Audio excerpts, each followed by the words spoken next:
স্বাগত জানাচ্ছি ভোরের পাতা বার্তাকক্ষ লাইভে। আপনাদের সাথে আছি তাসনুবা আহমেদ ঐশী এবং আমার সাথে রয়েছে নুরুল ইসলাম খান। সকালের কিছু উল্লেখযোগ্য খবর নিয়ে আপনাদের সাথে আছি আমরা। আজ সেই বিষয়ে আমরা বিস্তারিত জানাচ্ছি আপনাদের। দর্শক, আপনারা জানেন আজ বঙ্গবন্ধুর ৪৯তম শাহাদাত বার্ষিকী। সেই বিষয়ে আমরা নুরুল ইসলাম খানের কাছ থেকে বিস্তারিত জানতে চাচ্ছি। ধন্যবাদ ঐশী আপনাকে। অবশ্যই আমরা আজকে জানি যে বঙ্গবন্ধুর ৪৯তম আজকে শাহাদাত বার্ষিকী। যদিও আওয়ামী যারা সরকারে ছিলেন, শেখ হাসিনার যে সরকার ছিল, তারা এই দিনটিকে জাতীয় শোক দিবস হিসেবে পালন করেছে এবং এই দিনটি কিন্তু ছুটির দিন ছিল, ছুটি ঘোষণা ছিল। আমরা দেখেছি অন্তর্বর্তীকালীন যে সরকার এসছেন, সেই সরকার এসে রাজনৈতিক যে দলগুলোর সাথে কথা বলে তারা কিন্তু সিদ্ধান্ত নিয়েছেন এই ছুটিটিকে তারা আসলে বাতিল করা হয়েছে। সেজন্যই কিন্তু আজকে ধানমন্ডি ৩২-এ আমরা দেখেছি শেখ হাসিনা এবং সজীব ওয়াজেদ জয় তারা ফেসবুক এবং সোশ্যাল মিডিয়ার মাধ্যমে আহ্বান জানিয়েছেন যেন আসলে শ্রদ্ধা জানানো হয় বঙ্গবন্ধুর স্মৃতির প্রতি। এবং আসলে আজকের এই দিনটি আসলে ১৯৭৫ সালের ১৫ই আগস্ট এই দিনে বঙ্গবন্ধু সহ তার পরিবারের সবাইকে হত্যা করা হয় এবং কিছু সেনা সদস্য, বিপদগামী সেনা সদস্য বলা হয়ে থাকে যে তারা বঙ্গবন্ধু সহ সপরিবারে তাদেরকে হত্যা করেছে। আজকের এই সেই দিন এবং যাদের হত্যা করা হয়েছে তাদের মধ্যে বেগম ফজিলাতুন্নেসা ছিলেন বঙ্গবন্ধুর স্ত্রী, বঙ্গবন্ধুর সন্তান শেখ কামাল, শেখ জামাল, শিশু শেখ রাসেল সহ আরও অনেকেই নিহত হয়েছেন। আজকের এই দিনটি আওয়ামী লীগ আসলে তারা শোক দিবস হিসেবে পালন করছেন এবং এইটিকে আসলে অনেকেই বলছেন। আমরা দেখছি যে আজকে আপনারা জানেন যে আজকে বৈষম্য বিরোধী যে ছাত্র আন্দোলন রয়েছেন তাদের কিন্তু একটি কঠোর অবস্থান রয়েছে এবং তাদের যে ছাত্র গণ অভ্যুত্থান হয়েছে সেই অভ্যুত্থানের মধ্যে দিয়ে তারা কিন্তু চাইছে না যে স্বৈরাচারের কোনো এখানে জায়গা হোক। বৈষম্য বিরোধী ছাত্র আন্দোলন তারা কিন্তু সাপ্তাহিক একটি কর্মসূচি নিয়েছেন এবং রেজিস্ট্যান্স উইক তারা কিন্তু ঘোষণা করেছেন এবং তারা কর্মসূচি ৩২-এ থাকবেন, শাহবাগে থাকবেন, শহীদ মিনারে থাকবেন, এমন একটি অবস্থা কিন্তু দাঁড়িয়েছে। সেই জায়গা থেকে আসলে কতটুকু আওয়ামী লীগের নেতাকর্মীরা স্বতঃস্ফূর্তভাবে তাদের যেই শোক দিবস ১৫ই আগস্ট যেই শ্রদ্ধাঞ্জলি তার কতটুকু জানাতে পারবে, এটা নিয়ে বেশ শঙ্কা রয়েছে। এরপর রয়েছে অবশেষে পদত্যাগ করলেন ঢাকা ওয়াসার এমডি তাকসিম খান। এ বিষয়ে নুরুল ইসলাম খান আপনি বিস্তারিত জানাবেন। হ্যাঁ, অবশ্যই তিনি খুব বিতর্কিত একজন মানুষ। তাকে নিয়ে ইতিপূর্বেও কিন্তু তার পদত্যাগের জন্যে কিন্তু আমরা আন্দোলন দেখেছি, যদিও তিনি পদত্যাগ করেননি। কিন্তু এইবার হঠাৎ করেই তিনি পদত্যাগ করলেন এবং তাও অসুস্থতার কারণ দেখিয়েছেন তিনি। এবং তিনি একজন দুর্নীতিবাজ হিসেবে কিন্তু অনেকেই অভিযোগ করেছেন ওনার বিরুদ্ধে। এবং তিনি, আপনারা জানেন যে আমার মনে হয় যে এই মুহূর্তে যে ছাত্র গণঅভ্যুত্থান হয়েছে এই চাপের কারণেই আমার কাছে মনে হয় যে তিনি এই মুহূর্তে আসলে পদত্যাগ করেছেন। আমাদের পরবর্তী শিরোনাম, সাবেক প্রতিমন্ত্রী পলক এবং ডেপুটি স্পিকার টুকু গ্রেফতার। এই বিষয়ে আপনি কতটুকু জানেন আমাদেরকে বিস্তারিত জানাবেন। আসলে আমরা ছাত্র গণঅভ্যুত্থানের পরপরই কিন্তু আমরা দেখেছিলাম যে বিমানবন্দরে পলক এবং সৈকত এবং টুকু আটক হয়েছে আমরা দেখেছি। কিন্তু আসলে আটক নয়, যতটুকু সম্ভব তারা সেনা হেফাজতে ছিলেন। এখন তাদের বিরুদ্ধে যেহেতু মামলা হয়েছে, এখন তাদেরকে পুলিশ হেফাজতে দেওয়া হয়েছে এবং তাদেরকে আটক করা হয়েছে, যেটি আসলে এখন সংবাদে এসছে। আমরা গতকালকে পেয়েছি সেই সংবাদটি যে রাজধানীর খিলক্ষেত নিকুঞ্জ আবাসিক এলাকা থেকে সাবেক ডাক, টেলিযোগাযোগ ও তথ্য প্রযুক্তি প্রতিমন্ত্রী জোনায়েদ আহমেদ পলক এবং জাতীয় সংসদের সাবেক ডেপুটি স্পিকার শামসুল হক টুকুকে গ্রেফতার করেছে। সাথে আমরা আরেকটি নিউজ জানি যে ছাত্রলীগের ঢাকা বিশ্ববিদ্যালয়ের যে সাধারণ সম্পাদক সৈকত, তাকেও গ্রেফতার করা হয়েছে, এমনটাই আমরা জেনেছি। ধন্যবাদ। অবশেষে মুখ খুললেন সাবেক তথ্যমন্ত্রী আরাফাত। এই বিষয়ে আপনি কতটুকু জানেন আমাদের বিস্তারিত জানাবেন। হ্যাঁ, অবশ্যই ঐশী।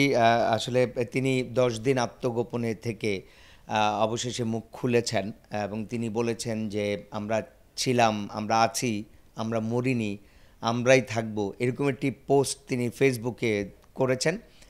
এবং আসলে 10 দিন আত্মগোপনে উনি কোথায় ছিলেন, কোত্থেকে দিলেন, সেটি অবশ্যই একটি প্রশ্ন রাখে। এবং তিনি কিন্তু এই ছাত্র গণ অভ্যুত্থান যে হয়েছে তারপর থেকে কিন্তু তার কোনো বক্তব্য আমরা পাইনি। তিনি কিন্তু এর আগে ব্যাপকভাবেই কিন্তু আলোচিত এবং সমালোচিত হয়েছেন, কারণ তার কর্মকাণ্ডের মাধ্যমে, তার আচরণের মাধ্যমে ছাত্র জনতা তারা কিন্তু অনেক অভিযোগ কিন্তু রয়েছে, বিরূপ মন্তব্য কিন্তু তাকে নিয়ে করা হয়েছে। তারপরেও আমরা হয়তো তাকে নিয়ে আরও কথা শুনবো, বা তার কথাও হয়তো আমরা শুনবো। তিনি 10 দিন পরে আত্মগোপনে ছিলেন, আত্মগোপন পরে তিনি আবার কথা বলেছেন। তো আশা করছি তাকে আমরা খুব শীঘ্রই হয়তো ক্যামেরার সামনে আবারও দেখতে পাবো। আপনাকে আবার ধন্যবাদ। আমাদের পরবর্তী শিরোনাম, আন্তনগর ট্রেন চলাচল শুরু। আজ থেকে আন্তনগর ট্রেন চলাচল শুরু হচ্ছে। এই বিষয়ে নুরুল ইসলাম, আপনি কতটুকু জানেন, আমাদেরকে বিস্তারিত জানাবেন। না, আসলে এই আন্দোলনের কারণে কিন্তু আমাদের ট্রেন চলাচল ব্যাঘাত ঘটেছে, এবং সারা বাংলাদেশেই কিন্তু একটি সংকট ছিল। সেই সংকট থেকে আমরা কিছুটা উত্তরণ হয়তো পেয়েছি ট্রেন চলাচল শুরুর মাধ্যমে। 15 আগস্ট থেকে এখন সারা বাংলাদেশে কিন্তু আন্তনগর ট্রেন চলাচল করবে। এটাতে কিছুটা হলেও স্বস্তি ফিরেছে আমাদের সাধারণ জনতার মধ্যে, কিছুটা স্বস্তি, চলাচলে অনেকটাই স্বস্তি বোধ হয়তো করবে তারা। এটি অবশ্যই একটি ভালো খবর আমাদের জন্য। দর্শক, আমাদের পরবর্তী সংবাদ শিরোনাম, অবশেষে ক্ষমা চাইলেন মাশরাফি। এই বিষয়ে নুরুল ইসলাম খান আমাদেরকে একটু জানাবেন। আসলে আমরাও জানতে পেরেছি যে দেশ জুড়ে যেই মাশরাফিকে নিয়ে যে সমালোচনা, যে কঠোর সমালোচনার মুখে তিনি পড়েছেন, তারপরও যে তিনি মুখ খুলেছেন, আসলে কোটা আন্দোলনে কেন তিনি নিশ্চুপ ছিলেন সেই বিষয়টি তিনি জানিয়েছেন। ঐশী, আসলে তার মতো একজন প্লেয়ার, সবাই যাকে পছন্দ করে, তিনি নিশ্চুপ ছিলেন, এটা নিয়ে আসলে অনেকেই প্রশ্ন করছিলেন। আসলে তিনি নিশ্চুপ থাকাটাই স্বাভাবিক, কারণ তিনি তো আওয়ামী লীগ সরকারের সংসদ সদস্য। তাদের নীতি আদর্শের বাইরে তো তিনি যেতে পারেন না, কথা বলতে পারেন না। তো সেই জায়গা থেকে হয়তো তিনি চুপ ছিলেন, নিশ্চুপ ছিলেন, কথা বলেননি। এখন তিনি হয়তো কথা বলার একটু সুযোগ হয়েছে, এবং ক্ষমা না চেয়ে আসলে কোনো উপায় ছিল না মাশরাফির।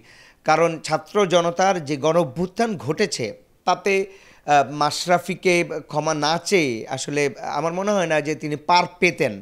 যদিও তিনি এখানে জুড়ে দিয়েছেন যে তার মেয়েকে তিনি আন্দোলনে পাঠিয়েছেন, এটাও একটি মানে কিছুটা সহজ করে নেয় আর কি নিজেকে। তারপরেও আমার কাছে মনে হয় যে ক্ষমাও কিন্তু অনেক মহত্বের লক্ষণ। ক্ষমা কয়জনে চাইতে পারে? আমরা কিন্তু দেখেছি আমাদের এই সরকারের, গত সরকারের, যাদেরকে নিয়ে অনেক অভিযোগ রয়েছে, তাদের মধ্যেও কিন্তু অনেকে মানে তাদের মধ্যে কিন্তু ক্ষমা চাওয়ার কিন্তু প্রবণতাটা আমরা দেখি নাই।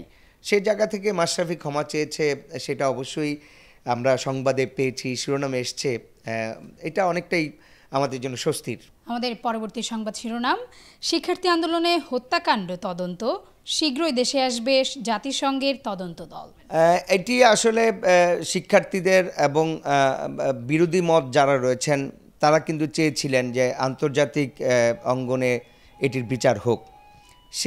সেই প্রেক্ষিতেই প্রধান উপদেষ্টার সাথে ফোন আলাপ করেছেন জাতিসংঘের প্রধান ভলকার তুর্ক। তিনি কথা বলেছেন, এবং অন্তর্বর্তী সরকারের উপদেষ্টা ডক্টর মোহাম্মদ ইউনূস কিন্তু তা জানিয়েছেন সংবাদ মাধ্যমে। তো সেটা দেখার অপেক্ষায় আমরা। আন্তর্জাতিক মাধ্যমে এর বিচার তদন্ত যদি হয়, তাহলে হয়তো সত্যটা বেরিয়ে আসবে। নিহতের সংখ্যা কত, সেটাও হয়তো বেরিয়ে আসবে। আমাদের সর্বশেষ শিরোনাম, অন্তর্বর্তী সরকারকে যে বার্তা দিল চীন। এই বিষয়ে নুরুল ইসলাম, আপনি আমাদেরকে যতটুকু পারেন জানাবেন। আসলে চীন সবসময় আমাদের সাথে তাদের একটা ব্যবসায়িক সম্পর্ক রয়েছে, এবং চীন অভ্যন্তরীণ বিষয়ে নাক গলাতে চায় না। বরাবরই তারা বলেছে। এটা আসলে অবশ্যই আমাদের জন্যে একটি স্বস্তির এবং সম্ভাবনার। চীনের যে বার্তা, এবং তিনি আমাদের যেই পররাষ্ট্র উপদেষ্টা রয়েছেন, তার সাথে তার সাক্ষাৎ হয়েছে। সেখান থেকেই আমরা জানতে পেরেছি যে চীন অভ্যন্তরীণ আমাদের যে অভ্যন্তরীণ ব্যাপার রয়েছেন তাতে নাক গলাতে চান না। চীনের সাথে বাংলাদেশের 50 বছরের একটি সম্পর্ক, সেটাও তারা উদযাপন করবে এমনটাই কিন্তু জানিয়েছে। তো অবশ্যই এটা আমাদের জন্য সুখকর এবং একটা খুব ভালো একটি সংবাদ আমাদের জন্য। অসংখ্য ধন্যবাদ এতক্ষণ আমাদের সাথে থাকার জন্য। আমাদের বার্তাকক্ষ লাইভ এই পর্যন্তই। ধন্যবাদ আমাদের সাথে থাকার জন্য। পরবর্তী সংবাদ শিরোনামগুলো আমরা আবারও নিয়ে আপনাদের সামনে হাজির হব। সে পর্যন্ত ভোরের পাতার সাথেই থাকবেন। ধন্যবাদ।